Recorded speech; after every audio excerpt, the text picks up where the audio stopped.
Hello.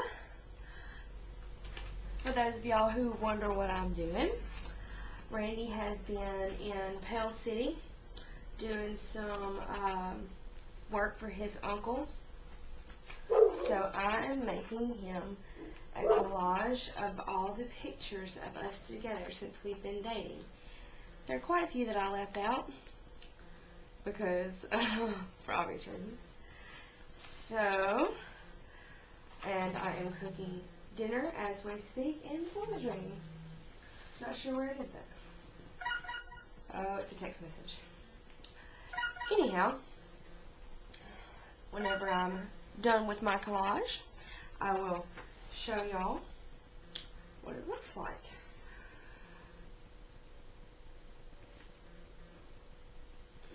Well, I could just piece it together and show you somewhat. And Mom will be happy to know that I have been using my printer and my new tripod. This is the first time I've used the tripod. And this is my collage. These are all the pictures that I put on there. And they are in chronological order that they happened. And then I was drinking a milkshake when we still lived in Louisiana. Now we live in Austin.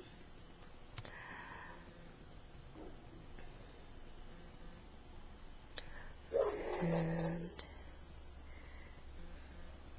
this is the last picture taken of us, which we need to take some more. So, oh, and I've been using my printer, and I'm gonna get Randy to get my stuff out of storage so that I can start on Angel and Chris's wedding album that I've been meaning to do for way too long now. So, alright, love you, miss you, bye Mom, bye Dad, hi Mark, hi Grandma, see ya.